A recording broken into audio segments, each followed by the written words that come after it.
The golden stories में आपका स्वागत है। आइए सुनते हैं रविंद्रनाथ टैगोर की लिखी कहानी मुसलमानी की कहानी। उन दिनों अराजकता के दूतों ने देश के शासन को कांटों से भर दिया था। अप्रत्याशित अत्याचारों से दिन रात कांप रहे थे। दुःस्वप्नों के जाल ने जीवन के समस्त कार्यकलाप को जकड़ रखा था। ग्रस्त लोग सिर्फ देवताओं के मुंह की तरफ ताकते रहते थे। मनुष्य का मन दुष्ट के डर से कांपता रहता। मनुष्य हो या देवता, किसी पर भी विश्वास करना कठिन था। केवल आंसुओं की दुहाई देते रहते थे। अच्छे काम और बुरे काम के परिणाम में अंतर की सीमा रेखाएं बहुत दुर्बल हो गई थी। चलते चलते आदमी ठोकर खाकर बुरी स्थिति में पड़ जाता था। ऐसे में घर में सुंदर कन्या का आना भाग्य विधाता के अभिशाप के समान था। उसके आने से परिवार के सभी लोग यही कहते थे, मुंह जली टले तो जान बचे। 3 महल के तालुकेदार वंशी वदन के घर ऐसी ही एक परेशानी आ गई।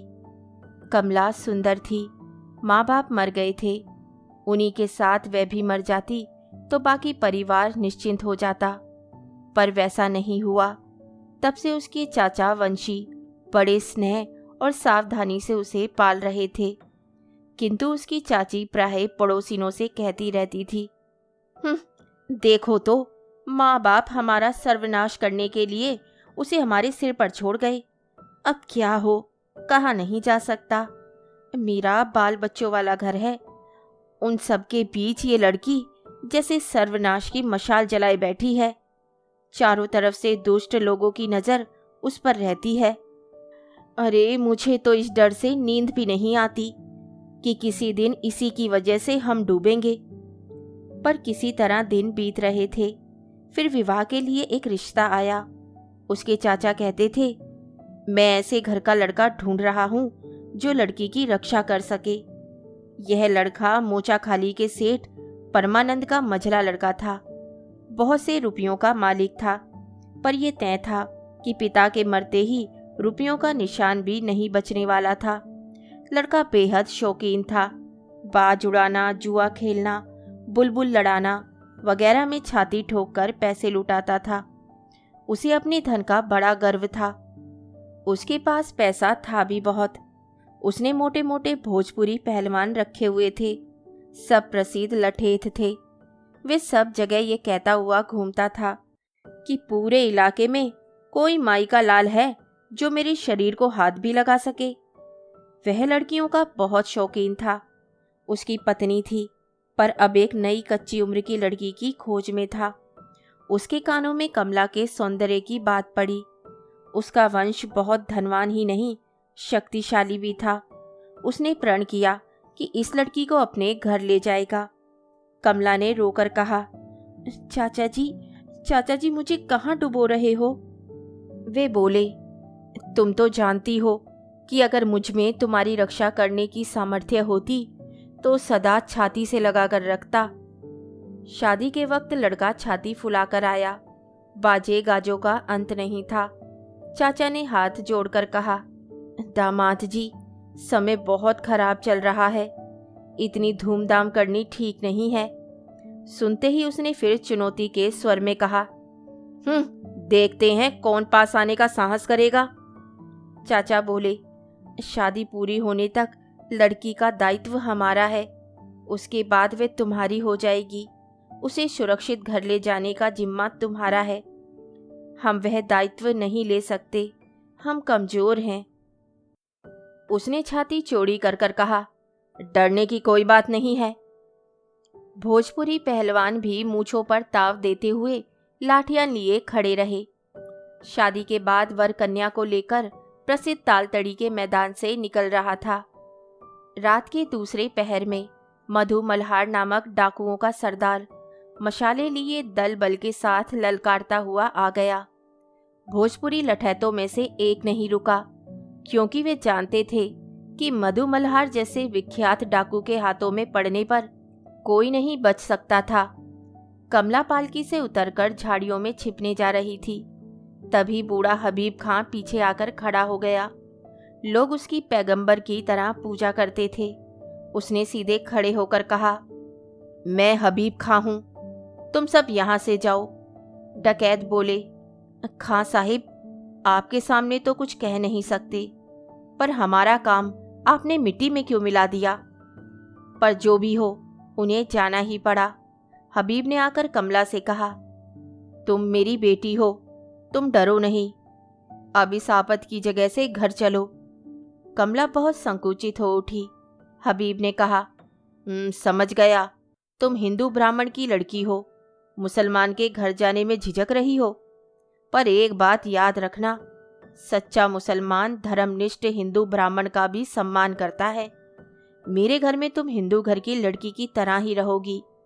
मेरा नाम हबीब खां है, मेरा घर पास ही है, तुम चलो, मैं तुम्हें ठीक से रखूंगा। पर कमला संकोच के कारण किसी तरह जाना नहीं चाहती थी। यह देखकर हबीब ने कहा, देखो, मेरे जीते जी इस गांव में कोई तुम्हारा धर्म भ्रष्ट नहीं कर सकता, तुम मेरे साथ चलो, डरो नहीं। हबीब खां कमला को अपने घर ले गया। आश्चर्य की बात यह थी, उस 8 मंजिले मुसलमान के घर की एक मंजिल पर शिव मंदिर था और हिंदू स्त्री के रहने की पूरी व्यवस्था थी। एक वृद्ध ब्राह्मण आया और बोला, माँ, ये घर हिंदू घर जैसा ही समझो, यहाँ तुम्हारी जाति सुरक्षित रहेगी। कमला रोकर कहने लगी, कृपा करके चाचा जी को खबर भिजवा दे, वे आकर ले जाएंगे। हबीब बोला, माँ, गलती कर रही हो, तुम्हारे घर से कोई वापस नहीं ले जाएगा, वह तुम्हें बीच सड़क पर छोड़ देंगे, चाहो तो एक बार परीक्षा ले सकती हो।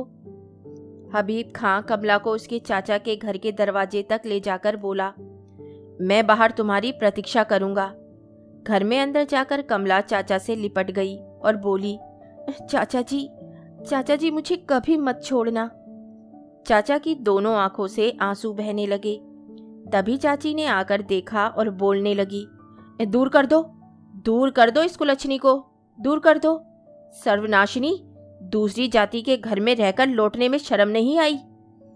चाचा बोले, बेटी, कोई उपाय नहीं, समाज में कोई तुम्हें लौटने नहीं देगा, बल्कि हमारी भी जाति जाएगी।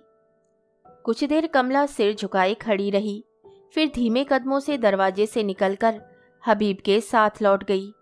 उसके चाचा के घर के द्वार उसके लिए सदा को बंद हो गए थे।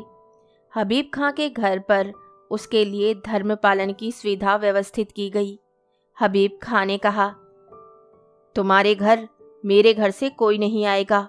इस बूढ़े ब्राह्मण के साथ तुम अपनी पूजा सेवा आचार विचार का पालन कर सकोगी। इस घर का एक पुराना इतिहास था। इसे लोग राजपूतनी का महल कहते थे। बहुत पहले एक नवाब राजपूत कन्या को उठा लाए थे, पर उसकी जाति बचाने के लिए उसे अलग रखा था। वह शिव पूजा करती थी, बीच बीच में तीर्थ यात्रा के लिए भी जाती थी। उन दिनों उच्च वंश के मुसलमान धर्मनिष्ठ हिंदुओं की बहुत इज्जत करते थे। वह राजपूतनी इस महल की दूसरी हिंदू बेगमों को आश्रय देती थी, उनका धर्म भी सुरक्षित रखती थी। सुना जाता है कि वह हबीब खां उसी राजपूतनी का बेटा है। उसने माँ का धर्म तो ग्रहण नहीं किया था, पर मन में माँ की पूजा करता था।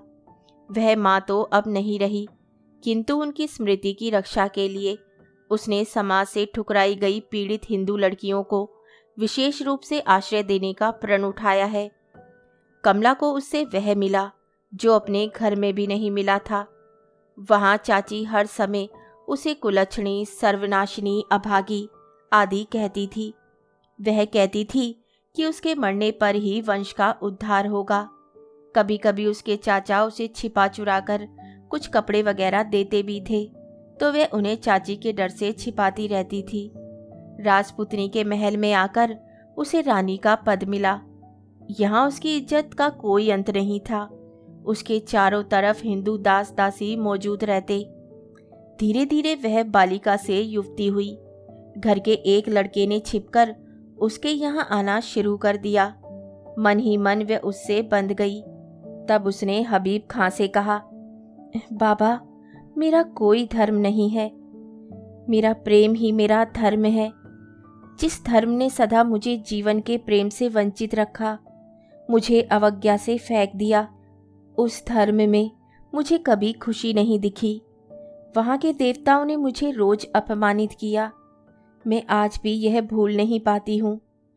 बाबा, मुझे तुम्हारे घर पहले पहल प्यार मिला। मैंने जाना कि मुझ हतभागिनी लड़की के जीवन का भी कोई मूल्य है। जिस देवता ने मुझे आश्रय दिया, मैं प्रेम के पूरे सम्मान के साथ उन्हीं की पूजा करती हूँ। वही मेरे देवता हैं। वे ना हिंदू हैं ना मुसलमान। मैंने तुम्हारे मजले बेटे को मन ही मन ग्रहण किया है। मेरा धर्म कर्म उसी के साथ बंध गया है। तुम मुझे मुसलमान बना लो, मुझे इसमें कोई आपत्ति नहीं है। मेरे 2 धर्म हो जाएंगे। उनकी जीवन यात्रा बढ़ती गई। अपने पहले परिवार वालों से उसके मिलने जुलने की कोई संभावना नहीं थी। इधर हबीब खां ने यह भुलाने की चेष्टा की कि कमला उनके परिवार की कोई नहीं है और उसका नाम मेहरजान रखा। इधर उसके चाचा की दूसरी बेटी के विवाह का समय आया। सारे प्रबंध पहले की तरह ही हुए, पर फिर वही परेशानी सामने आई। डकैतों ने पहले की तरह बारात पर हमला बोला। एक बार उनका शिकार छिन चुका था। उन्हें उसका दुख था। वे इस बार बदला भी लेना चाहते थे, किंतु फिर एक बार पीछे से हुंकार आई, खबरदार। लो, हबीब खां के चेलों ने आकर फिर सब गड़बड़ कर दिया। कन्या पक्ष के लोग कन्या को पालकी में ही छोड़कर जिसे जिधर जगह दिखी उधर भागना चाहते थे, पर तभी उनके बीच में हबीब खां की अर्धचंद्राकार पताका लगा। बरछा लिए एक निर्भीक युवती आकर खड़ी हो गई। वह सरला से बोली, बहन, डरो नहीं। मैं तेरे लिए उनका सहारा लेकर आई हूँ जो सबको आश्रय देते हैं, जो किसी की जाति के बारे में नहीं सोचते। चाचा जी, आपको मेरा प्रणाम। डरना नहीं। मैं आपके पैरों का स्पर्श नहीं करूंगी। अब इसे अपने घर ले जाओ। इसे किसी ने भ्रष्ट नहीं किया है। चाची से कहना, बहुत दिन तक उनकी अनिच्छा के बावजूद उनका अनवस्त्र लेकर बड़ी हुई हूँ। मैंने कभी सोचा भी नहीं था कि वे ऋण आज इस तरह उतारूंगी। उनके लिए एक रंगीन चादर और ये कम खाब का आसन लाई हूँ। उन्हें दे दीजिएगा। मेरी बहन, अगर कभी दुख आए तो याद रखना, तेरी रक्षा के लिए तेरी एक मुसलमान दीदी है। कहानी सुनने के लिए धन्यवाद। तो इसी के साथ मैं आपसे विदा लेती हूँ और कल फिर मिलती हूँ एक नई कहानी के साथ।